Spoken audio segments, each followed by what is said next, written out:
Jésus, Bouddha et Krishna. Spinoza révèle la vérité sur les enfances cachées des grands. Maître spirituel, savez-vous déjà imaginer que l'histoire que vous connaissez sur les plus grands maîtres spirituels de l'humanité n'était qu'un fragment de la vérité? Que se passerait-il si je vous disais que Baruch Spinoza, le philosophe le plus audacieux du XVIIe siècle, avait découvert des secrets sur les enfances de Jésus, Bouddha et Krishna, que les institutions religieuses ont soigneusement dissimulés pendant des millénaires? Si vous appréciez les histoires inspirantes qui défient tout ce que vous croyez savoir, n'oubliez pas de vous abonner à la chaîne pour ne manquer aucun moment de ces révélations extraordinaires. Et dites-moi dans les commentaires, de quel pays regardez-vous cette vidéo et à quelle heure? J'adore savoir d'où viennent nos explorateurs de vérité. Si vous regardez sur votre téléphone portable, un petit pouce en l'air nous aiderait énormément à atteindre plus de personnes qui ont soif de vérité comme vous. Aujourd'hui, nous plongeons dans un voyage qui bouleversera votre compréhension de la spiritualité. Nous explorerons les années perdues, les enseignements secrets et les connexions mystérieuses qui unissent ces trois figures légendaires. Préparez-vous à découvrir ce que Spinoza avait compris il y a des siècles. La vérité sur les origines de ces maîtres est bien plus fascinante et controversée que tout ce qu'on vous a jamais enseigné. L'enfance perdue de Jésus-Christ, les années silencieuses, révélez que s'est-il réellement passé entre les 12 et 30 ans de Jésus? Cette question a tourmenté les historiens et les théologiens pendant 2 millénaires, et pour cause. Les évangiles canoniques passent sous silence 18 années cruciales de la vie du personnage le plus influent de l'histoire occidentale. Mais était-ce vraiment un hasard? Ou y avait-il des raisons politiques et doctrinales de cacher cette période? Spinoza, dans ses analyses révolutionnaires des textes sacrés, suggérait que ces années manquantes n'étaient pas un accident de l'histoire, mais une omission délibérée. Pourquoi les premiers chrétiens auraient-ils voulu cacher la formation intellectuelle et spirituelle de leur Messie? La réponse pourrait bien remettre en question les fondements mêmes du christianisme traditionnel. Les premières traces de cette enquête nous mènent vers les manuscrits perdus de la bibliothèque d'Alexandrie. Selon plusieurs sources anciennes, notamment Clément d'Alexandrie et Origène, il existait des récits détaillés sur la jeunesse de Jésus qui circulaient dans les premières communautés chrétiennes. Ces textes décrivaient un jeune homme assoiffé de connaissances, voyageant à travers l'Empire romain et au-delà, étudiant auprès de philosophes grecs, de rabbins juifs et peut-être même de maîtres orientaux. L'historien russe Nicolas Notovitch, au XIXe siècle, prétendait avoir découvert dans un monastère du Ladakh des manuscrits anciens, décrivant les voyages d'un certain Issa, une corruption possible de Jésus, qui aurait étudié les enseignements bouddhistes et hindous entre 14 et 29 ans. Bien que controversées, ces affirmations ont été soutenues par d'autres explorateurs et chercheurs, notamment Swami Abhedananda et Nicolas Roerich. Mais qu'est-ce que cela signifierait concrètement? Si Jésus avait effectivement voyagé vers l'Orient pendant sa jeunesse, cela expliquerait les similitudes troublantes entre ses enseignements et ceux du bouddhisme et de l'hindouisme.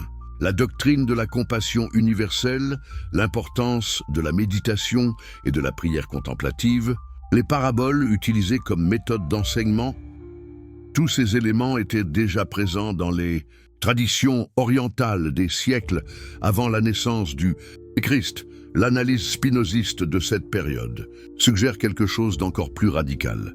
Pour Spinoza, Jésus n'était pas le fils unique de Dieu, mais un homme exceptionnellement sage qui avait assimilé les meilleurs enseignements de toutes les traditions spirituelles de son époque. Sa divinité ne résidait pas dans une nature surnaturelle, mais dans sa capacité à synthétiser et à transmettre une sagesse universelle. Cette perspective révolutionnaire trouve un écho dans les découvertes archéologiques modernes.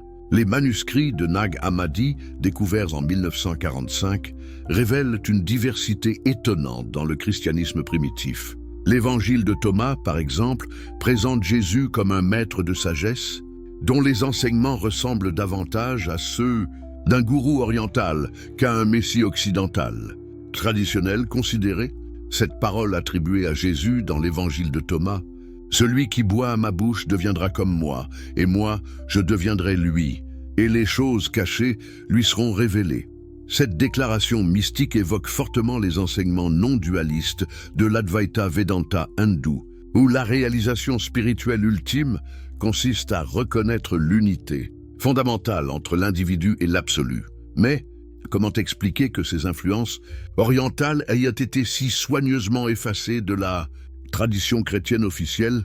La réponse réside dans les décisions politiques prises lors des premiers conciles œcuméniques, notamment le concile de Nicée en 325 après J-C, l'empereur Constantin, cherchant à unifier l'Empire romain sous une seule foi, avait besoin d'un christianisme standardisé et contrôlable. Les aspects trop mystiques ou trop proches des religions orientales furent délibérément écartés. Spinoza avait compris cette manipulation historique bien avant les découvertes archéologiques modernes. Dans son traité théologico-politique, il démontrait comment les autorités religieuses avaient systématiquement déformé les enseignements originaux pour servir leurs intérêts politiques. Pour lui, retrouver le vrai message de Jésus nécessitait de dépasser les dogmes établis et de revenir aux sources les plus anciennes. Cette approche critique révèle des détails fascinants sur l'éducation probable du jeune Jésus. Né dans une famille de charpentiers à Nazareth, il aurait eu accès aux routes commerciales qui traversaient la Galilée, reliant l'Orient à l'Occident. Ces voies commerciales n'étaient pas seulement des passages pour les marchandises, mais aussi pour les idées, les philosophies et les pratiques spirituelles. Les communautés esséniniennes présentes dans la région pratiquaient déjà une forme de mysticisme contemplatif qui préfigurait certains aspects des enseignements attribués à Jésus. Ces groupes ascétiques étudiaient non seulement les textes hébreux, mais aussi les sagesses égyptiennes, perses et grecques. Il est hautement probable que le jeune Jésus ait été en contact avec ces milieux intellectuels éclectiques. Plus intriguant encore, les analyses linguistiques modernes révèlent que certaines expressions attribuées à Jésus dans les évangiles portent des traces de structures grammaticales et conceptuelles typiques du sanskrit et du pali, les langues sacrées de l'hindouisme et du bouddhisme. Comment expliquer ces influences linguistiques si Jésus n'avait jamais quitté la Palestine? Le prince Siddhartha, avant sa transformation en Bouddha, une jeunesse dorée, remise en question. Connaissez-vous vraiment l'histoire de celui qui deviendrait le Bouddha? L'image traditionnelle du prince Siddhartha Gautama, protégé dans son palais doré jusqu'à l'âge de 29 ans, découvrant soudainement la souffrance du monde, n'est-elle pas trop parfaite pour être vraie? Spinoza, avec son regard critique habituel, nous invite à questionner cette version idéalisée qui ressemble davantage à un conte moral qu'à une biographie historique.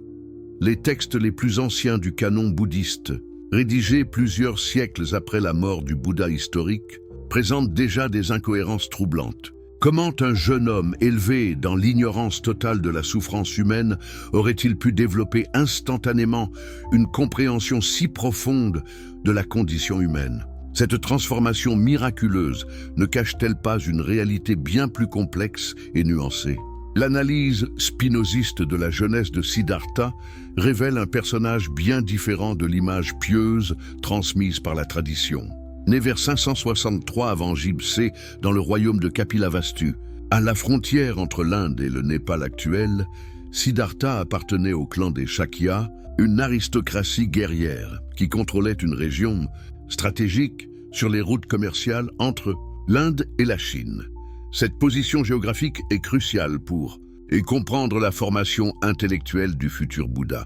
Kapilavastu n'était pas un royaume isolé, mais un carrefour cosmopolite où se rencontraient marchands, philosophes, ascètes et voyageurs de toute l'Asie. Le jeune prince n'a donc pas grandi dans l'isolement décrit par la légende, mais dans un environnement intellectuellement stimulant et culturellement diversifié. Les recherches archéologiques récentes ont confirmé cette vision. Les fouilles menées sur le site présumé de Kapilavastu révèlent les vestiges d'une cité prospère, dotée d'infrastructures sophistiquées et entretenant des relations commerciales avec des régions aussi lointaines que la Perse et la Méditerranée. Dans un tel contexte, comment imaginer que Siddhartha ait pu ignorer les réalités du monde extérieur? La tradition nous raconte que le roi Suddhodana, père de Siddhartha, avait construit 3 palais pour protéger son fils de tout contact avec la souffrance. Suite à une prophétie prédisant que l'enfant deviendrait soit un grand roi, soit un grand sage, renonçant au monde. Mais cette histoire ne résiste pas à l'examen critique. Un roi ambitieux aurait-il vraiment privé son héritier de l'éducation politique et militaire nécessaire pour gouverner? Spinoza nous enseigne à chercher les causes naturelles derrière les récits miraculeux. Appliquant cette méthode à la jeunesse de Siddhartha, nous découvrons un tableau bien différent. Les textes les plus anciens mentionnent que le jeune prince excellait dans les arts martiaux, la philosophie et les débats intellectuels. Comment aurait-il développé ses compétences sans une éducation approfondie et des contacts réguliers avec les maîtres de diverses disciplines? Les chroniques chinoises du moine Faxian, qui visita l'Inde au 5e siècle, décrivent une tradition locale selon laquelle Siddhartha aurait étudié auprès de Brahman, renommé bien avant sa grande sortie légendaire du palais. Ses maîtres lui auraient enseigné non seulement les Védas et les Upanishads, mais aussi les philosophies matérialistes, comme le Charvaka et les techniques de méditation des traditions. Tantrikas, cette formation éclectique, expliquerait la sophistication remarquable de l'enseignement bouddhiste, qui intègre des éléments de philosophie, de psychologie, de cosmologie et de pratiques contemplatives, d'une complexité qui ne peut résulter d'une illumination spontanée.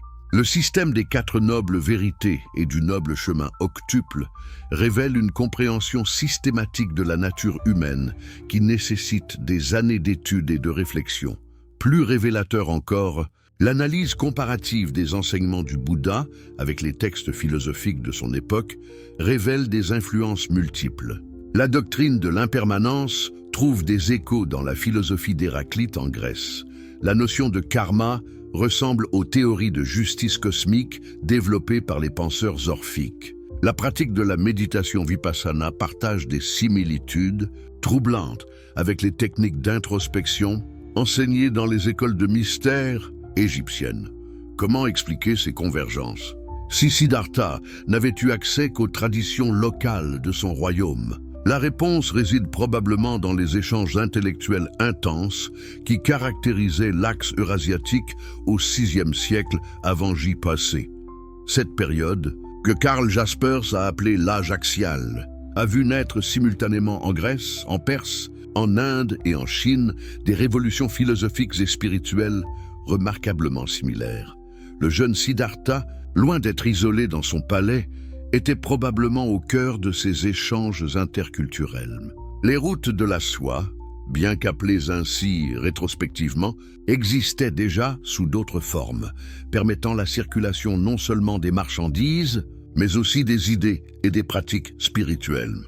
Les marchands étaient souvent des vecteurs de transmission culturelle, rapportant de leurs voyages des philosophies et des techniques de sagesse qu'ils partageaient dans les cours royales. Cette perspective révolutionnaire sur la jeunesse de Siddhartha trouve une confirmation inattendue dans les textes jains qui présentent une version alternative de l'histoire. Selon ces sources, Siddhartha aurait rencontré Mahavira, le fondateur du jaïnisme, plusieurs années avant son éveil sous l'arbre de la Bodhi.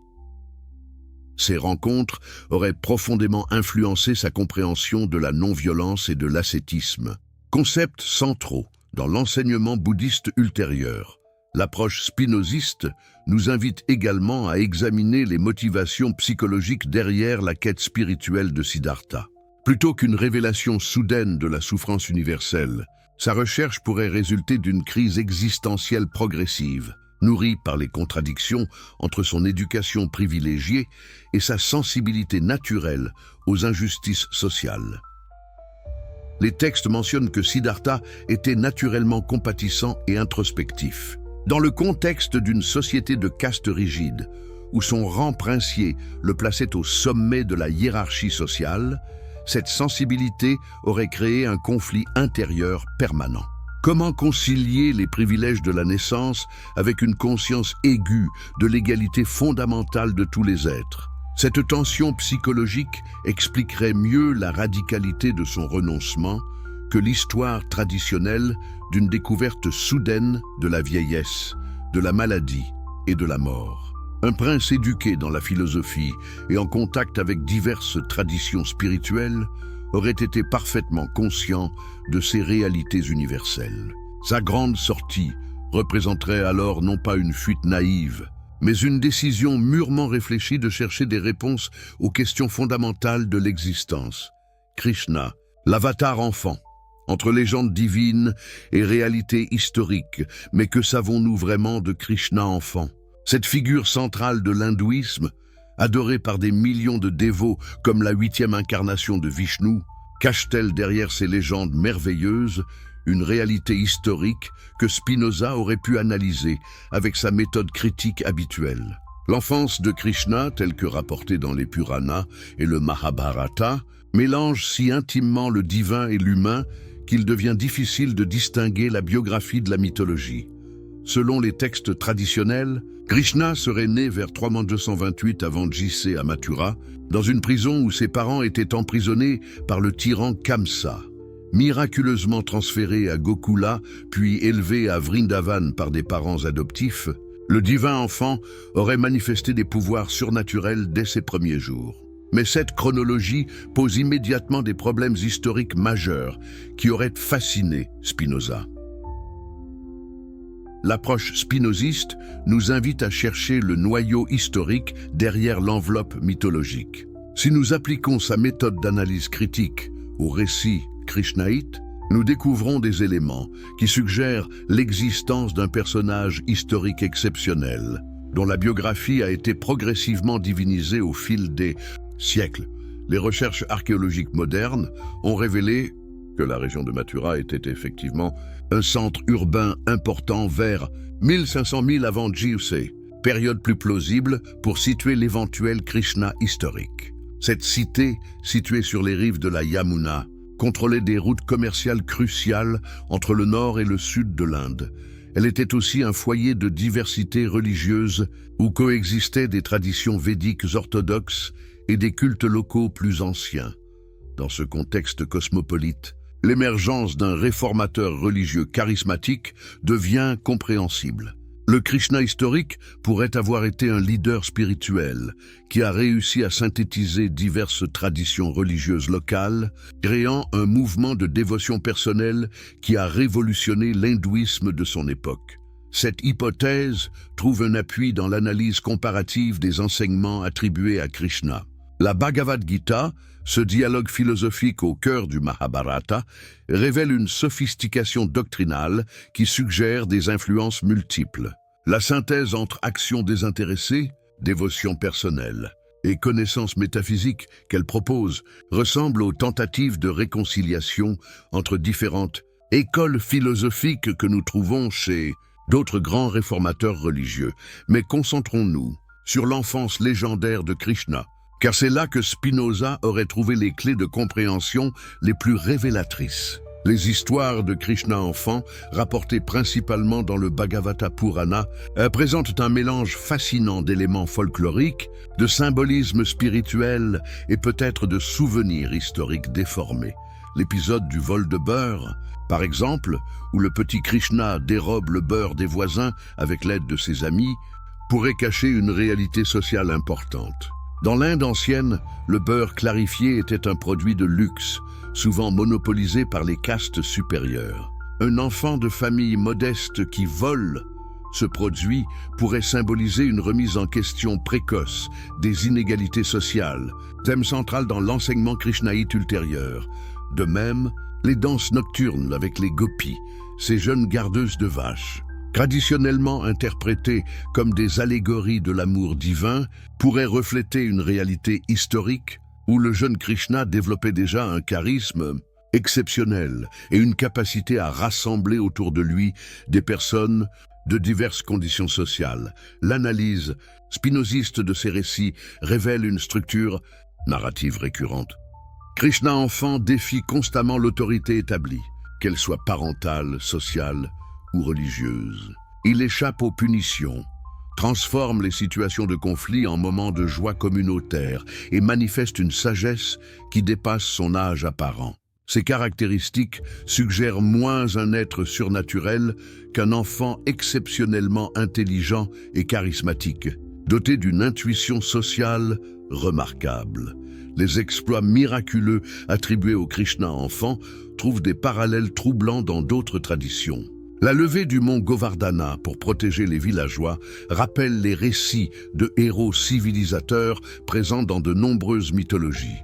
La danse sur le serpent Kalia évoque les traditions chamaniques de maîtrise des forces naturelles. Ces similitudes suggèrent que les récits krishnaïtes s'inscrivent dans un fond commun de motifs narratifs utilisés pour décrire l'émergence de leaders spirituels exceptionnels, mais ce qui rend l'enfance de Krishna particulièrement intéressante dans une perspective spinoziste, c'est l'accent mis sur la joie et la spontanéité. Contrairement aux enfances souvent austères attribuées à d'autres figures spirituelles, Krishna enfant incarne une spiritualité joyeuse, ludique, intégrée dans la vie quotidienne. Cette caractéristique pourrait refléter une approche révolutionnaire de la religion, où le divin n'est pas séparé du monde, mais présent dans chaque aspect de l'existence ordinaire. Les textes décrivent Krishna enfant comme ayant une capacité innée à voir au-delà des apparences. Quand sa mère adoptive Yashoda regarde dans sa bouche et y voit l'univers entier, ou quand il révèle sa forme cosmique à ses amis effrayés, ces récits pourraient symboliser une précocité spirituelle exceptionnelle plutôt que des manifestations surnaturelles. Cette interprétation trouve un écho dans les traditions éducatives de l'Inde ancienne. Les enfants de familles cultivées étaient initiés très tôt aux sciences sacrées, à l'astronomie, aux mathématiques et à la philosophie. Un enfant particulièrement doué aurait pu développer une compréhension cosmologique avancée qui aurait impressionné ses contemporains et nourri les légendes ultérieures. L'environnement pastoral de Vrindavan, où Krishna aurait grandi, n'était pas le cadre rural idyllique souvent imaginé. Les recherches historiques révèlent que cette région était un carrefour économique important, où les produits laitiers étaient transformés et commercialisés vers les centres urbains. Les bergers étaient en réalité des entrepreneurs agricoles prospères, en contact régulier avec les marchands et les voyageurs qui apportaient des nouvelles du monde extérieur.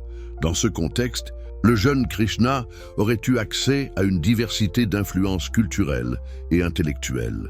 Les récits de ces dialogues précoces avec des sages de passage, traditionnellement interprétés comme des rencontres avec des dieux déguisés, pourraient refléter une réalité où l'enfant extraordinaire attirait l'attention de véritables maîtres spirituels itinérants. L'aspect le plus révélateur de l'enfance krishnaïte, du point de vue spinoziste, est peut-être l'absence de formation religieuse formelle. Contrairement à Jésus, qui fréquentait le temple, ou à Siddhartha, qui recevait l'éducation princière traditionnelle, Krishna semble développer sa sagesse de manière spontanée, en contact direct avec la nature et la communauté villageoise. Cette caractéristique pourrait refléter une révolution pédagogique où l'apprentissage spirituel ne passe plus par les institutions établies, mais par l'expérience directe et l'observation de la nature. Cette approche annonce l'enseignement krishnaïte ultérieur, qui privilégie l'intuition et la dévotion personnelle sur l'érudition scripturaire et les rituels complexes. Les fêtes et célébrations décrites dans les récits de l'enfance krishnaïte révèlent également une dimension sociale importante. Krishna enfant apparaît comme un catalyseur de cohésion communautaire, capable de transformer les tensions sociales en moments de joie partagée. Cette capacité précoce à créer de l'harmonie sociale pourrait expliquer son influence ultérieure en tant que leader spirituel et politique. Avez-vous commencé à entrevoir comment ces trois enfances exceptionnelles se complètent et s'éclairent mutuellement? Dans la suite de cette exploration révolutionnaire, nous découvrirons les connexions secrètes qui unissent ces destins et comment Spinoza avait anticipé ces découvertes fascinantes, qui remettent en question tout ce que nous croyions savoir. Sur les origines de la spiritualité universelle, êtes-vous prêt à découvrir les secrets les plus troublants de l'histoire spirituelle de l'humanité, ceux que les institutions religieuses ont tenté de cacher pendant des millénaires.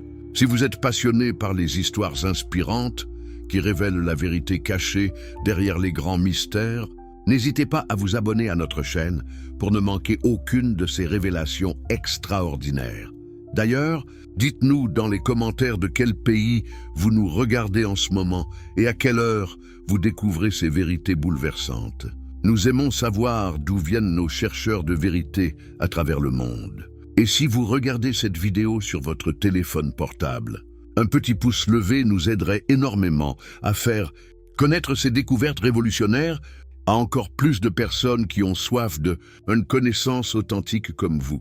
Nous entrons maintenant dans la partie la plus explosive de notre enquête, celle qui va ébranler les fondements même de ce que vous pensiez savoir sur les origines de la spiritualité mondiale. Les connexions occultes entre les trois traditions. Un réseau secret de sagesse, universel imaginé, un instant qu'il existe un fil invisible reliant Jésus, Bouddha et Krishna, un lien si profond et si ancien que les autorités religieuses de chaque tradition ont préféré l'effacer plutôt que de révéler cette vérité dérangeante. N'est-il pas étrange que trois figures séparées par des siècles et des continents puissent partager tant de similitudes dans leurs enseignements, leurs symboles et même dans les détails de leur biographie? Spinoza, avec sa perspicacité légendaire, avait identifié ces parallèles troublants bien avant que l'archéologie moderne ne vienne confirmer ses intuitions révolutionnaires. Pour lui, ces convergences n'étaient pas le fruit du hasard, mais la preuve de l'existence d'une sagesse universelle transmise à travers des réseaux secrets d'initiés qui transcendaient les frontières géographiques et culturelles. Commençons par examiner les parallèles les plus frappants dans les récits de naissance de ces trois maîtres. Chacun d'entre eux naît dans des circonstances extraordinaires qui défient l'ordre établi. La naissance virginale de Jésus, l'annonciation divine à Maya avant la naissance de Bouddha, et la naissance miraculeuse de Krishna dans une prison gardée par des soldats. Ces récits ne suivent-ils pas un schéma narratif trop similaire pour être accidentel? Plus troublant encore, tous trois naissent à des moments de crise politique et spirituelle dans leurs sociétés respectives. Jésus arrive pendant l'occupation romaine de la Palestine, une période d'oppression et de recherche messianique intense. Bouddha naît dans une Inde en pleine transformation, où l'ancienne société tribale cède la place au premier royaume organisé et où les certitudes religieuses vacillent. Krishna émerge durant une époque légendaire de guerre et de chaos moral décrite dans le Mahabharata. Ces coïncidences temporelles ne révèlent-elles pas une loi spirituelle plus profonde? Spinoza suggérait que les grands maîtres apparaissent précisément quand l'humanité traverse des crises existentielles majeures, comme si l'univers lui-même générait les réponses spirituelles nécessaires aux défis de chaque époque. Mais les similitudes biographiques ne s'arrêtent pas là. Tous trois passent une période de leur vie dans le désert, ou dans la nature sauvage, loin de la civilisation. Jésus jeûne 40 jours dans le désert judaïque, affrontant les tentations du diable. Bouddha médite 6 années dans la forêt, pratiquant des austérités extrêmes avant son illumination. Krishna grandit dans les forêts pastorales de Vrindavan, développant sa sagesse au contact direct de la nature. Cette retraite initiatique dans la wilderness n'est-elle pas le signe d'une méthode universelle de préparation spirituelle? Les traditions chamaniques du monde entier connaissent cette nécessité de se retirer de la société pour recevoir l'initiation des forces cosmiques. Les maîtres soufis parlent de la khalwa, cette retraite solitaire indispensable à l'éveil spirituel. Les sages taoïstes recherchent l'harmonie avec le Tao dans la solitude des montagnes. Spinoza y voyait la confirmation de sa théorie selon laquelle la véritable connaissance spirituelle ne peut être acquise dans les institutions humaines corrompues, mais seulement par le contact direct avec la nature, expression visible de Dieu ou de la substance universelle. Ces retraites ne seraient donc pas des pénitences, mais des retours à la source primordiale de toute sagesse. L'analyse comparative de leurs enseignements révèle des convergences encore plus stupéfiantes. Tous trois prêchent l'amour universel, mais pas l'amour sentimental des poètes, un amour cosmique qui transcende les attachements personnels et embrasse tous les êtres sans distinction.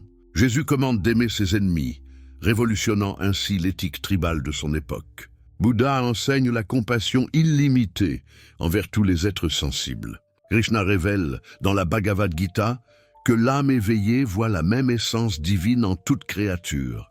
Cette vision unifiée de l'amour cosmique ne peut-elle pas provenir d'une source commune? Les mystiques de toutes les traditions ont expérimenté cette même réalisation. Au-delà des différences superficielles, une seule vie anime l'univers entier. Cette découverte transforme radicalement celui qui la vit, le poussant naturellement à enseigner cette vérité libératrice à ses contemporains. Mais comment expliquer que cette sagesse universelle ait pu circuler entre des civilisations apparemment isolées? La réponse réside dans l'existence de réseaux d'échanges beaucoup plus développés que ne le suggère l'histoire conventionnelle. Les routes commerciales de l'Antiquité n'étaient pas seulement des voies de passage pour les marchandises, mais aussi pour les idées, les techniques spirituelles et les enseignements ésotériques. La route de la soie, bien qu'officiellement découverte par les Occidentaux au Moyen Âge, existait sous diverses formes depuis le 2e millénaire avant JC. Ces voies commerciales reliaient l'Europe méditerranéenne à l'Inde et à la Chine, permettant un brassage culturel d'une richesse insoupçonnée. Les marchands, souvent issus de communautés cosmopolites et tolérantes, servaient de vecteurs naturels pour la transmission des sagesses orientales vers l'Occident et vice-versa. Les Phéniciens, ces navigateurs intrépides de l'Antiquité, avaient établi des comptoirs commerciaux de l'Espagne à l'Inde. Leurs navires transportaient non seulement de l'étain, de la pourpre et des épices, mais aussi des manuscrits, des techniques de méditation et des récits spirituels qui enrichissaient les traditions locales partout où ils accostaient. N'est-il pas significatif que les premiers centres chrétiens se soient développés précisément dans ces ports phéniciens, de Tyr à Alexandrie? Les communautés juives de la diaspora jouaient un rôle similaire dans cette circulation des sagesses. Établies dans toutes les grandes villes de l'Empire romain et au-delà, ces communautés maintenaient des contacts réguliers avec leurs frères restés en Palestine, créant un réseau d'information et d'échanges culturels d'une efficacité remarquable. Les synagogues servaient souvent de centres intellectuels où se rencontraient des penseurs de diverses origines. Plus intrigante encore, les recherches récentes ont révélé l'existence de communautés gnostiques qui semblaient posséder des éléments doctrinaux communs aux trois traditions que nous étudions. Ces groupes, persécutés par les orthodoxies chrétiennes, juives et plus tard musulmanes, préservaient des enseignements syncrétiques qui fusionnaient des éléments du christianisme primitif, du bouddhisme et des sagesses hindoues. Les manuscrits de Nag Hammadi, découverts en Égypte en 1945, révèlent des textes gnostiques où Jésus enseigne des doctrines étonnamment proches du bouddhisme Mahayana. L'évangile de Marie présente des techniques de méditation qui rappellent le Raja Yoga hindou. L'évangile de Philippe développe une théorie de l'illusion cosmique qui évoque directement le concept védique de Maya. Ces convergences textuelles ne peuvent-elles pas s'expliquer par l'existence de centres d'enseignement secret où les sagesses de différentes traditions étaient étudiées, comparées et synthétisées? Alexandrie, avec sa bibliothèque légendaire et ses écoles philosophiques ouvertes à toutes les nations, constituait un de ces foyers de syncrétisme spirituel.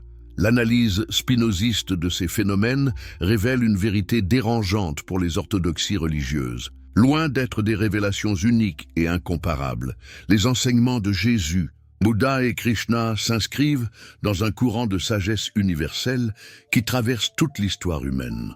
Cette sagesse émerge spontanément chaque fois que des individus exceptionnels atteignent des états de conscience élargis qui leur permettent de percevoir l'unité fondamentale de l'existence. Mais pourquoi cette vérité a-t-elle été si soigneusement occultée par les institutions religieuses? La réponse tient au pouvoir politique et économique que confère le monopole de la vérité spirituelle. Si les fidèles découvraient que leur religion n'est qu'une variation locale d'une sagesse universelle, Comment les prêtres pourraient-ils justifier leur autorité exclusive sur le salut des âmes? Spinoza avait compris ce mécanisme de pouvoir. Dans son traité théologico-politique, il démontre comment les autorités religieuses utilisent la peur et l'ignorance pour maintenir leur domination sur les masses. En présentant leur tradition comme l'unique voie de salut, elles créent une dépendance psychologique qui garantit leur influence sociale et leurs privilèges matériels. Cette stratégie de monopolisation explique pourquoi les aspects les plus universels des enseignements originaux ont été progressivement effacés ou déformés. Les premiers chrétiens qui pratiquaient la méditation contemplative furent marginalisés au profit d'une théologie dogmatique plus facilement contrôlable. Les aspects les plus mystiques du bouddhisme primitif cédèrent la place à des rituels complexes qui nécessitaient l'intervention de spécialistes. L'enseignement direct de Krishna fut recouvert par un système de castes et de rites qui éloignait les fidèles de l'expérience spirituelle immédiate. Les maîtres occultes et les initiations secrètes, la transmission cachée de la sagesse millénaire, mais qui étaient vraiment ces mystérieux maîtres qui ont formé Jésus, Bouddha et Krishna? Existe-t-il une lignée secrète de sages qui, depuis la nuit des temps, préservent et transmettent la connaissance spirituelle authentique, loin des regards indiscrets des pouvoirs temporels et religieux? Cette question, que Spinoza n'osait formuler ouvertement dans son époque d'inquisition, trouve aujourd'hui des réponses troublantes dans les découvertes archéologiques et les recherches historiques modernes, l'existence de traditions initiatiques secrètes dans l'Antiquité n'est plus contestée par les historiens sérieux. Les mystères d'Éleusis en Grèce, les cultes mithriaques dans l'Empire romain, les écoles pythagoriciennes en Italie du Sud témoignent d'un réseau dense d'organisations ésotériques qui préservaient des enseignements spirituels avancés réservés à des initiés triés sur le volet. Ces écoles de mystère ne fonctionnaient pas de manière isolée, mais maintenaient entre elles des contacts réguliers et des échanges doctrinaux. Les adeptes les plus avancés voyageaient d'un centre initiatique à l'autre, collectant et comparant les différentes méthodes d'éveil spirituel. Cette circulation créait une sorte de marché commun de la sagesse ésotérique qui transcendait les frontières politiques et culturelles. N'est-il pas remarquable que Pythagore, après avoir étudié en Égypte et peut-être en Inde, ait fondé en Italie une école qui combinait mathématiques, musique, astronomie et techniques d'extase mystique? Son enseignement sur l'harmonie des sphères et la transmigration des âmes présente des similitudes troublantes avec les doctrines védiques et bouddhistes. Ces convergences s'expliquent-elles par des révélations indépendantes ou par une transmission initiatique directe? Les recherches sur Apollonius de Tyane, ce sage grec du 1er siècle après J ou C, révèlent un personnage fascinant qui pourrait illustrer le type de maître initié capable d'influencer les futurs fondateurs religieux. Apollonius voyage à travers tout l'Empire romain et au-delà, étudiant auprès des brahmanes indiens, des mages perses, des prêtres égyptiens. À son retour, il enseigne une sagesse syncrétique qui influence profondément les intellectuels de son époque. Plus intrigante encore, plusieurs sources antiques mentionnent qu'Apollonius aurait séjourné en Palestine précisément à l'époque où les premiers groupes chrétiens se formaient. Bien que ces témoignages soient fragmentaires, ils posent une question troublante. Les apôtres de Jésus ont-ils été en contact avec des maîtres initiés qui ont complété et orienté leur formation spirituelle? Cette hypothèse trouve un écho dans l'analyse des épîtres pauliniennes. Paul de Tarse, le véritable architecte du christianisme théologique, manifeste une connaissance des mystères païens qui dépasse ce qu'un pharisien orthodoxe aurait pu acquérir dans sa formation traditionnelle. Ses métaphores sur le corps mystique, ses références à l'initiation baptismale comme mort et résurrection, sa doctrine de la gnose réservée aux parfaits, révèlent une familiarité avec les techniques initiatiques des écoles ésotériques hellénistiques. L'Épître aux Corinthiens mentionne explicitement l'existence d'un enseignement secret réservé aux initiés avancés. C'est une sagesse que nous prêchons parmi les parfaits. Une sagesse qui n'est pas de ce siècle, mais nous prêchons la sagesse de Dieu, mystérieuse et cachée, que Dieu avait prédestiné avant les siècles pour notre gloire. Cette stratification de l'enseignement en niveaux ésotériques et exotériques caractérise toutes les traditions spirituelles authentiques. Les masses reçoivent des histoires édifiantes et des règles morales simples, tandis que les disciples avancés accèdent aux méthodes techniques d'éveil spirituel et aux enseignements métaphysiques profonds. Cette structure initiatique explique pourquoi les évangiles canoniques présentent Jésus enseignant en parabole au peuple tout en révélant des vérités plus directes à ses disciples en privé. À vous, il a été donné de connaître les mystères du royaume des cieux, mais à eux, cela n'a pas été donné, déclare-t-il dans l'évangile de Matthieu. Cette distinction entre enseignement public et instruction secrète correspond exactement au fonctionnement des écoles initiatiques antiques. Les traditions bouddhistes révèlent un schéma similaire. Si les 4 nobles vérités et le noble sentier octuple constituent l'enseignement de base accessible à tous, les textes du Mahayana décrivent des doctrines beaucoup plus avancées réservées aux bodhisattvas. Le Sutra du Lotus évoque des moyens habiles par lesquels Bouddha adapte son enseignement au niveau de compréhension de chaque auditeur, cachant les vérités ultimes sous des formulations symboliques. Plus révélateurs encore, plusieurs sources bouddhistes mentionnent que Bouddha aurait étudié auprès de maîtres dont les noms et les enseignements ont été délibérément occultés par les rédacteurs des textes canoniques. Ces références cryptiques à des maîtres antérieurs suggèrent l'existence d'une lignée initiatique secrète dont Bouddha ne fut qu'un représentant particulièrement brillant. La tradition hindoue, avec son concept de Guru Parampara, préserve plus explicitement la mémoire de ces lignées initiatiques. Les Upanishads décrivent des chaînes de transmission maître-disciple qui remontent aux 7 sages primordiaux, ces rishis mythiques qui auraient reçu directement la révélation védique. Krishna lui-même, selon la Bhagavad Gita, déclare avoir enseigné cette sagesse éternelle à Vivasvat, le dieu du soleil, qu'il a transmis à Manu, le premier législateur, et qu'il enseigna aux rois sages de l'Antiquité. Cette conception cyclique de la révélation spirituelle, où la même sagesse est périodiquement redécouverte et retransmise par des avatars successifs, offre une clé d'interprétation fascinante pour comprendre les liens entre nos 3 maîtres. Plutôt que des fondateurs originaux, ils apparaissent comme des rénovateurs d'une tradition primordiale temporairement oubliée. L'analyse spinoziste de ces phénomènes révèle une logique profonde dans l'organisation de ces transmissions secrètes. Face aux persécutions périodiques des pouvoirs politiques et religieux établis, les détenteurs de la sagesse authentique ont toujours dû développer des stratégies de préservation et de dissimulation. Les initiations secrètes, les symboles cryptés, les enseignements voilés constituent autant de mécanismes de protection contre l'intolérance et la répression. Cette nécessité de secret explique pourquoi les biographies officielles des grands maîtres occultent systématiquement leurs véritables formations initiatiques. Révéler ces connexions aurait exposé les réseaux clandestins à la destruction et compromis la survie de la tradition. Il était donc plus prudent de présenter Jésus, Bouddha et Krishna comme des génies, spontanés, inspirés directement par la divinité, mais les indices de leurs véritables filiations initiatiques subsistent dans les détails apparemment anodins de leur biographie. L'utilisation par Jésus de techniques thérapeutiques par imposition des mains, sa connaissance de l'agriculture et de l'astronomie révélée dans ses paraboles, sa familiarité avec les pratiques ascétiques, suggèrent une formation bien plus complète que celle qu'un charpentier de village aurait pu recevoir.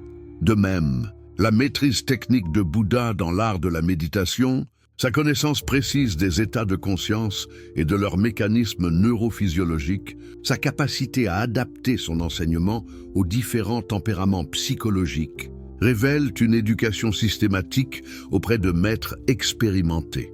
L'illumination spontanée sous l'arbre de la Bodhi apparaît alors comme l'aboutissement d'un long processus initiatique plutôt que comme un miracle inexplicable. Krishna, De son côté, manifeste dès l'enfance une connaissance encyclopédique qui englobe la stratégie militaire, la philosophie, la musique, la danse, l'astronomie, la médecine. Cette érudition universelle ne peut résulter que d'un contact précoce avec des maîtres multiples, chacun spécialiste dans son domaine.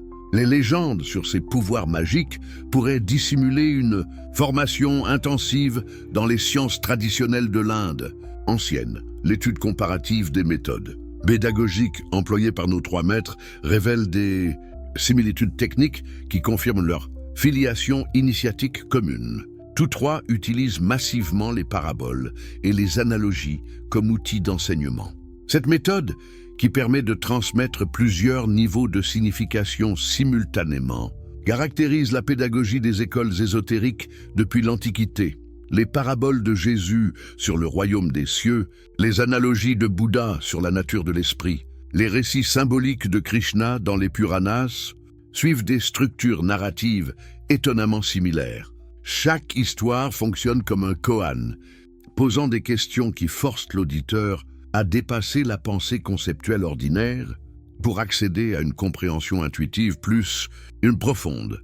Cette technique pédagogique sophistiquée ne s'improvise pas. Elle nécessite une formation méthodique dans l'art de manier les symboles et les métaphores. Les maîtres initiés qui ont formé nos trois protagonistes maîtrisaient manifestement ces techniques millénaires de transmission de la sagesse.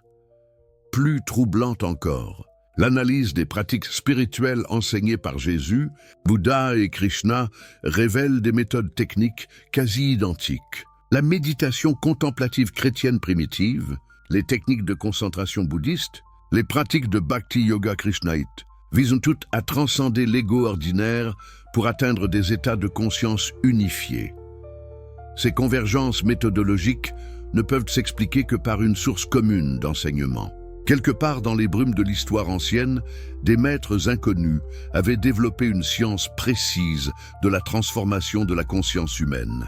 Cette connaissance technique fut préservée et transmise par des lignées secrètes qui formèrent les futurs réformateurs religieux selon des méthodes éprouvées.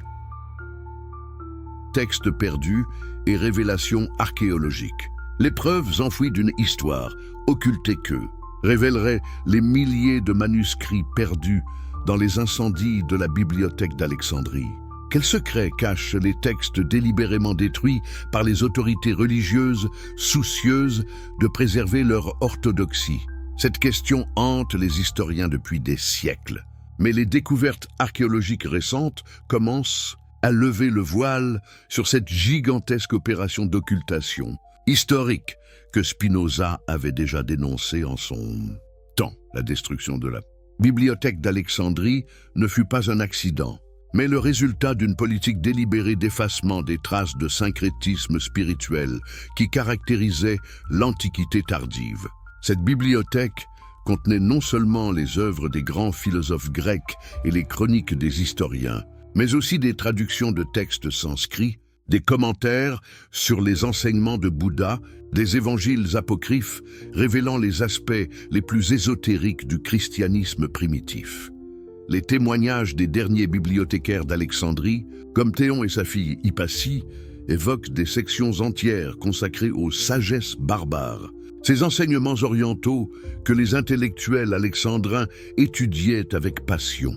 Ces textes établissaient des parallèles explicites entre les différentes traditions spirituelles, révélant leur origine commune et leur méthode similaire d'éveil de la conscience. N'est-il pas révélateur que la destruction systématique de ces témoignages ait coïncidé avec l'établissement des orthodoxies religieuses exclusivistes?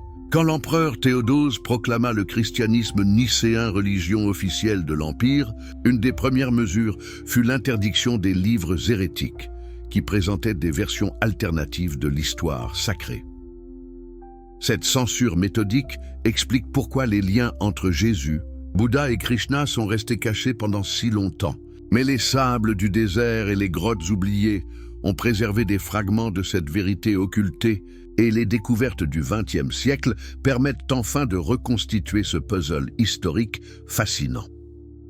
Les manuscrits de la mer Morte, découverts à Qumran en 1947, révèlent un judaïsme du 1er siècle beaucoup plus diversifié et ouvert aux influences orientales que ne le suggère l'image traditionnelle. Les Esséniens qui ont rédigé ces textes pratiquaient des formes de méditation contemplative étonnamment proches des techniques bouddhistes. Leur concept de maître de justice présente des similitudes troublantes avec la figure du bodhisattva dans le bouddhisme Mahayana.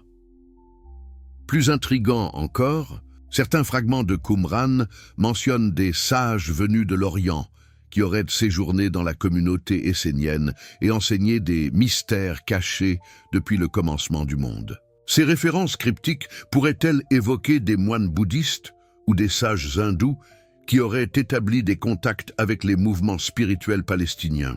Cette hypothèse, qui aurait scandalisé les théologiens du passé, trouve aujourd'hui un appui dans les recherches archéologiques. Les fouilles récentes ont révélé l'existence de routes commerciales beaucoup plus développées qu'on ne l'imaginait entre l'Inde et le Proche-Orient. Des objets d'art bouddhistes ont été retrouvés dans des sites palestiniens datant du 1er siècle, témoignant d'échanges culturels réguliers entre ces régions. La découverte la plus spectaculaire reste cependant celle des manuscrits de Nag Hammadi en Haute-Égypte. Ces textes gnostiques, cachés vers 400 après J.C. pour échapper aux persécutions de l'orthodoxie chrétienne, révèlent un christianisme primitif extraordinairement proche des spiritualités orientales. L'évangile de Thomas présente Jésus comme un maître de sagesse, enseignant la non-dualité et l'illusion de la séparation, thèmes centraux de l'Advaita Vedanta hindou. L'évangile, selon Philippe, va encore plus loin, décrivant des techniques initiatiques de chambre nuptiale qui évoquent irrésistiblement les pratiques tantriques de l'Inde. Ces convergences ne peuvent être accidentelles. Elles suggèrent que les premiers chrétiens avaient accès à des enseignements orientaux qu'ils ont intégrés à leur propre tradition. Mais comment ces influences orientales ont-elles pu pénétrer si profondément dans le christianisme naissant? La réponse réside dans l'analyse des communautés marchandes qui contrôlaient les échanges entre l'Orient et l'Occident. Ces groupes cosmopolites, souvent d'origine juive ou phénicienne, servaient de vecteurs naturels pour la transmission des idées spirituelles. Les recherches récentes sur la communauté juive d'Alexandrie révèlent un milieu intellectuel d'une richesse extraordinaire, où se côtoyaient des traducteurs de textes sanscrits, des philosophes néo-platoniciens initiés aux mystères orientaux, des thérapeutes pratiquant des techniques de guérison inspirées des médecines traditionnelles asiatiques. Cette effervescence culturelle a produit des synthèses doctrinales audacieuses dont nous retrouvons les traces dans les textes gnostiques. Villon d'Alexandrie, ce philosophe juif contemporain de Jésus, développe une interprétation allégorique de la Torah qui présente des similitudes frappantes avec les méthodes herméneutiques des sages hindous. Sa doctrine du logos, comme principe cosmique intermédiaire, évoque directement les concepts védiques d'Ishvara ou de Hiranyagarbha. Ces convergences théoriques ne résultent pas d'une coïncidence, mais d'une connaissance directe des traditions orientales. L'étude des papyrus grecs d'Égypte révèle l'existence de traductions de textes bouddhistes dès le IIe siècle avant l'Ixé.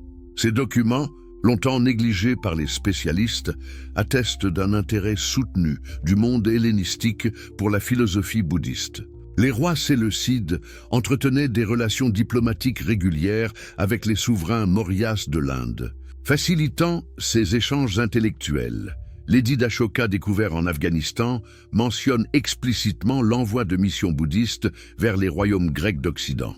Ces ambassades religieuses ne se contentaient pas de prêcher, mais établissaient des centres d'études où les textes sacrés étaient traduits et commentés. Certains de ces centres ont pu survivre jusqu'à l'époque chrétienne, influençant la formation théologique des premiers pères de l'Église. Les découvertes archéologiques en Asie centrale confirment l'ampleur de ces échanges spirituels. Les sites de Gandhara révèlent un art bouddhiste fortement influencé par l'esthétique grecque, tandis que les monastères de la route de la soie abritaient des communautés cosmopolites, où coexistaient moines bouddhistes, prêtres zoroastriens, ermites chrétiens et sages, manichéens. Cette coexistence pacifique de traditions spirituelles diverses favorisait naturellement les synthèses doctrinales et les emprunts réciproques. Les techniques de méditation circulaient d'une communauté à l'autre.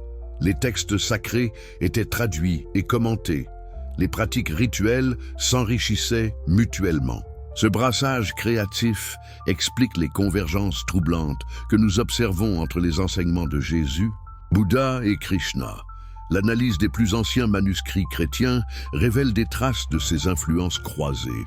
Les techniques de prière du cœur, développées par les pères du désert égyptien, présentent des similitudes frappantes avec les méthodes de concentration sur le souffle enseignées dans le bouddhisme et le yoga. La Philokalie, ce recueil de textes mystiques chrétiens, décrit des états de conscience identiques à ceux répertoriés dans les traités de méditation orientaux. Plus troublant encore, certains manuscrits syriaques conservent des versions des paroles de Jésus qui diffèrent significativement des textes canoniques occidentaux. Ces variantes orientales révèlent un enseignement beaucoup plus proche des spiritualités asiatiques, insistant sur l'illusion du monde phénoménal et la nécessité de réaliser sa nature divine intérieure. Ces découvertes remettent en question la chronologie traditionnelle de la formation des doctrines chrétiennes. Loin d'être des développements tardifs, influencés par la philosophie grecque, les aspects les plus mystiques du christianisme pourraient représenter des éléments originaux progressivement éliminés par les orthodoxies occidentales. La même révision chronologique s'impose pour le bouddhisme. Les découvertes récentes de manuscrits en langue gandharienne révèlent des versions du canon bouddhiste antérieures aux textes palis traditionnellement considérés comme les plus anciens. Ces versions archaïques présentent un Bouddha beaucoup plus proche des traditions yogiques hindoues, enseignant des techniques d'union mystique que les écoles Theravada ultérieures ont largement occultées. Ces textes gandharis décrivent des pratiques d'absorption divine et de réalisation de l'absolu qui évoquent irrésistiblement les enseignements de l'Advaita Vedanta. Il suggère que le bouddhisme primitif était moins une philosophie de la souffrance qu'une méthode d'éveil à la béatitude transcendante. Rapprochant considérablement Bouddha des maîtres de la tradition krishnaïte, l'archéologie moderne a également révolutionné notre compréhension des origines historiques de Krishna. Les fouilles de Mathura et de Vrindavan ont mis au jour des vestiges de temples vishnaïtes datant du IVe siècle avant J.C., bien antérieurs aux dates traditionnellement admises pour la composition des Puranas. Ces découvertes suggèrent que le culte de Krishna existait déjà sous une forme organisée à l'époque de Bouddha, remettant en question la chronologie conventionnelle des traditions hindoues.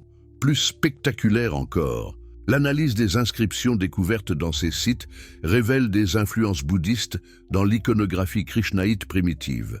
Certaines statues de Krishna enfant présentent des mudras et des postures caractéristiques de l'art bouddhiste, suggérant des échanges artistiques et peut-être doctrinaux entre les deux traditions. Ces découvertes convergent vers une conclusion révolutionnaire. Loin d'être des phénomènes isolés, les spiritualités de Jésus, Bouddha et Krishna s'inscrivent dans un mouvement plus vaste de renouveau religieux qui a traversé l'Eurasie entre le VIe siècle avant J.C. et le 1er siècle après J.C. Ce mouvement, que les historiens appellent maintenant l'âge axial, a vu émerger simultanément des réformateurs spirituels qui prêchaient tous un message similaire de transformation intérieure et d'amour universel. Cette synchronicité historique ne peut s'expliquer par le hasard. Elle révèle l'existence d'un réseau souterrain d'échanges spirituels qui a permis la diffusion rapide des innovations religieuses à travers les continents. Les découvertes archéologiques récentes ne font que confirmer ce que Spinoza avait intuitivement compris. Derrière la diversité apparente des religions se cache une sagesse universelle qui transcende les particularismes culturels et révèle l'unité profonde de l'expérience spirituelle humaine. Cette révélation bouleversante n'est que le début de notre enquête.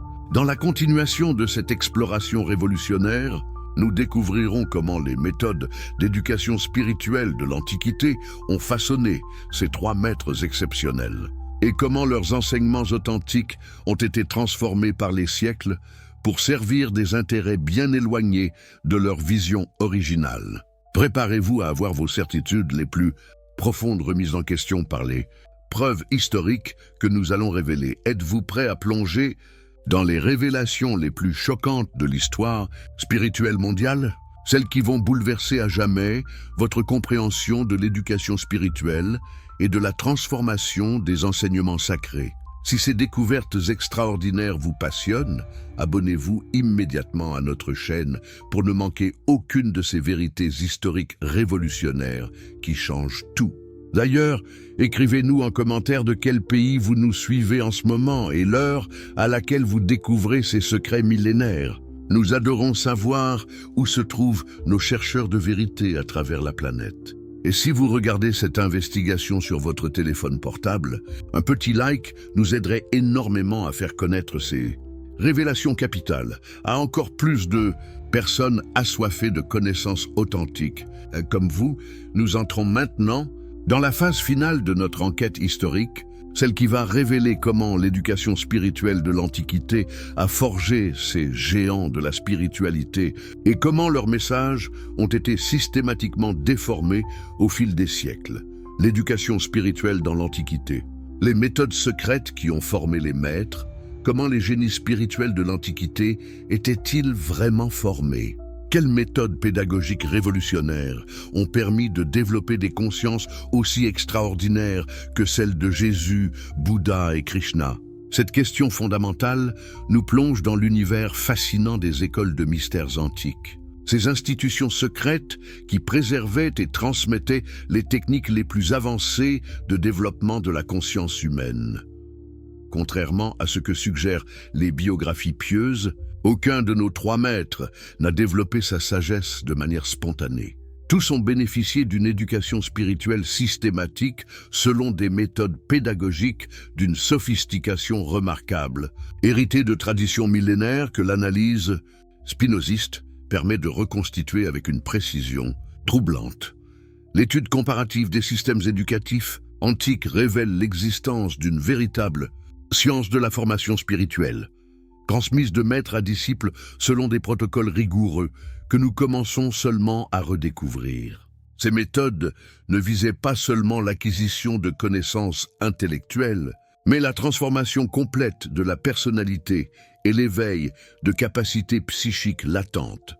Dans l'Égypte ancienne, les maisons de vie attachées au grand temple combinaient enseignement scientifique et formation spirituelle selon une approche holistique qui influença profondément les écoles de mystère méditerranéennes.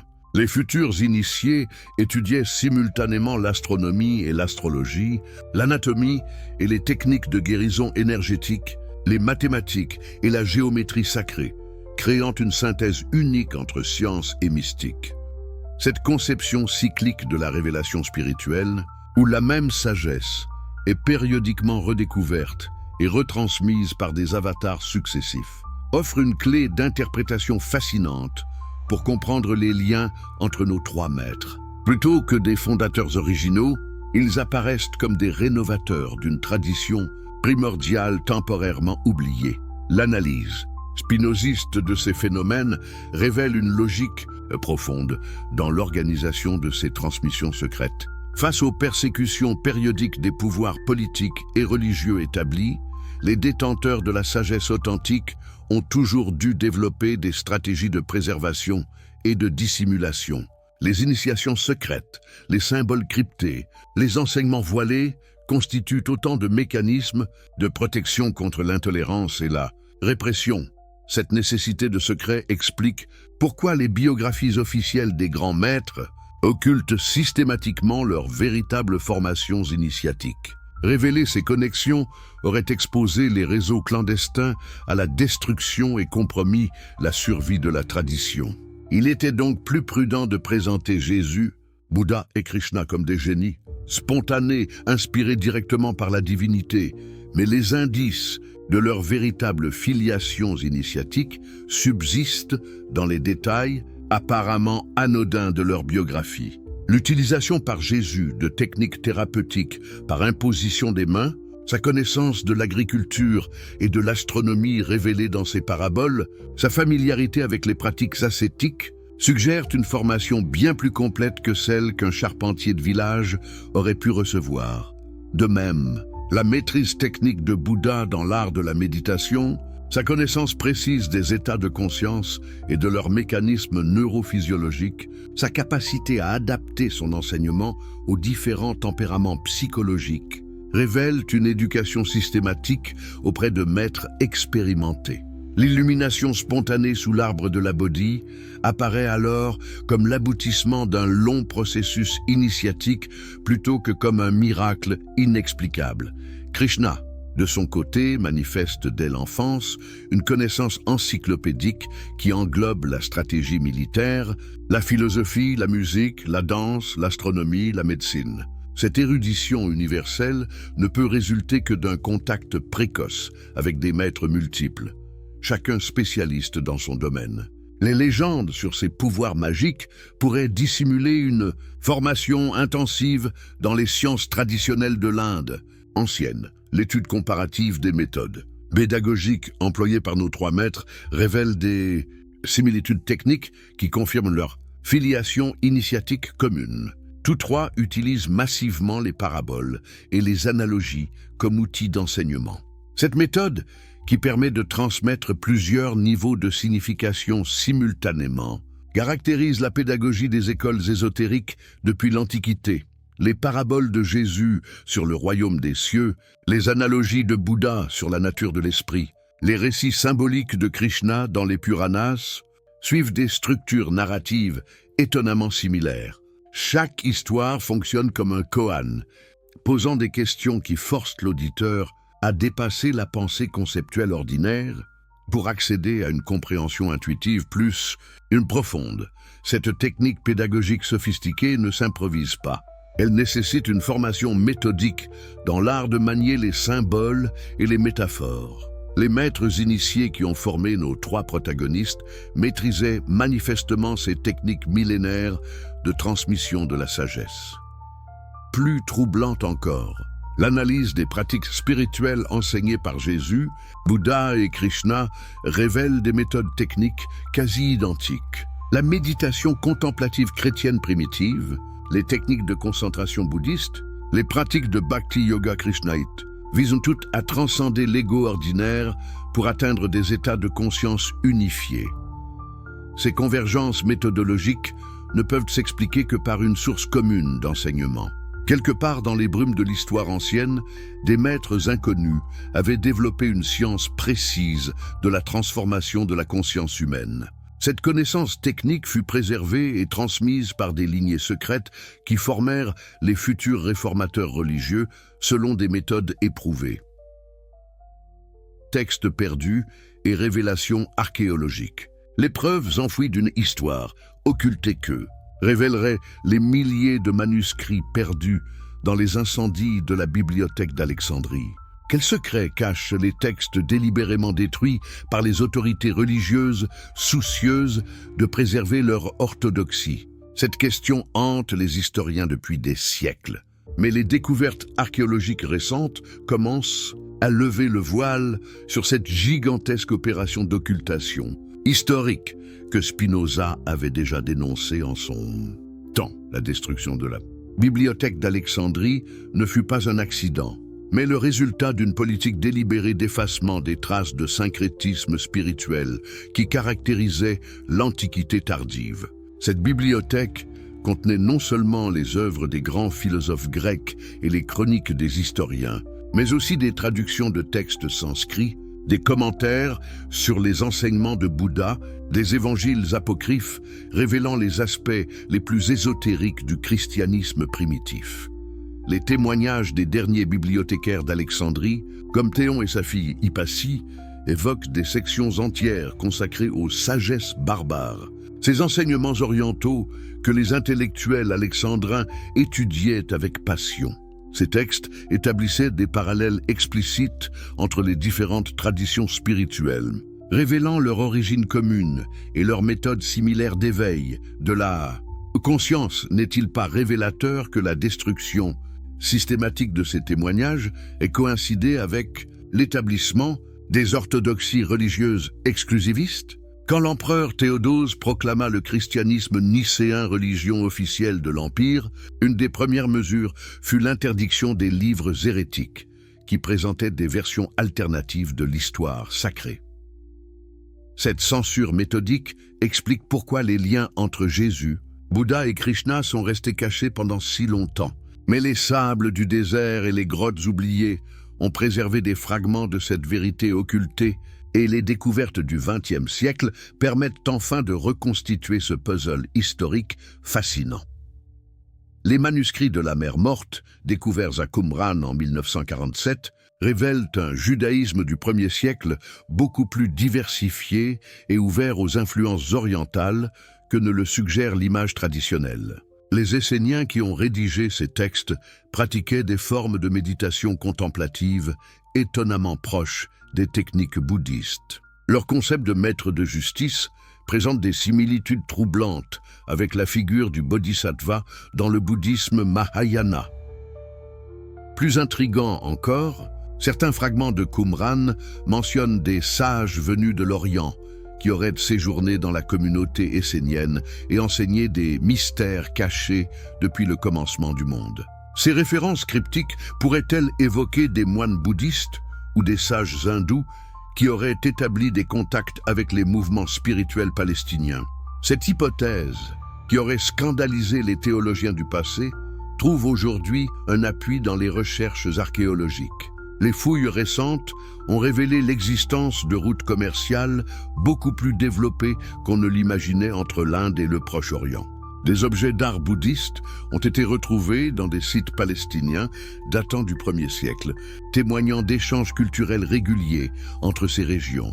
La découverte la plus spectaculaire reste cependant celle des manuscrits de Nag Hammadi en Haute-Égypte. Ces textes gnostiques, cachés vers 400 après J.C. pour échapper aux persécutions de l'orthodoxie chrétienne, révèlent un christianisme primitif extraordinairement proche des spiritualités orientales. L'évangile de Thomas présente Jésus comme un maître de sagesse, enseignant la non-dualité et l'illusion de la séparation, thèmes centraux de l'Advaita Vedanta hindou.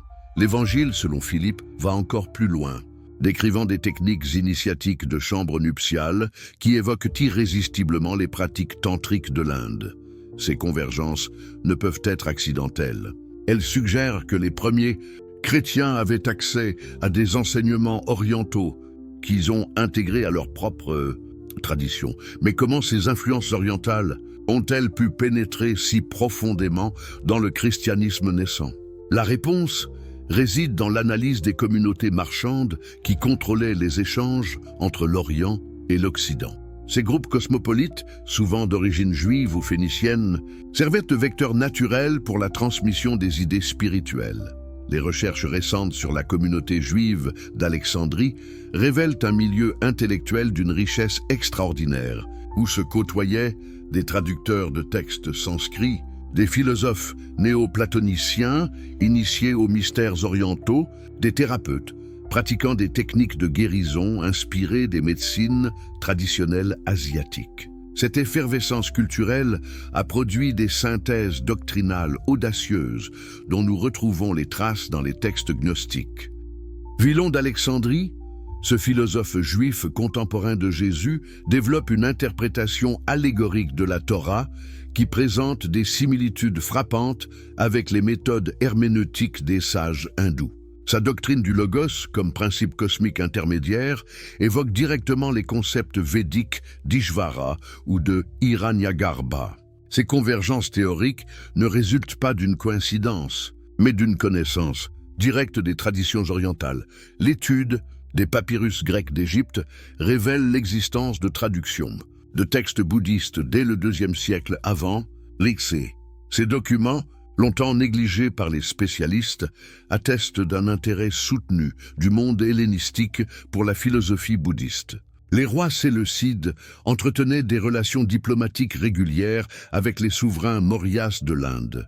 Facilitant ces échanges intellectuels, L'édit d'Ashoka découvert en Afghanistan mentionne explicitement l'envoi de missions bouddhistes vers les royaumes grecs d'Occident. Ces ambassades religieuses ne se contentaient pas de prêcher, mais établissaient des centres d'études où les textes sacrés étaient traduits et commentés. Certains de ces centres ont pu survivre jusqu'à l'époque chrétienne, influençant la formation théologique des premiers pères de l'Église. Les découvertes archéologiques en Asie centrale confirment l'ampleur de ces échanges spirituels.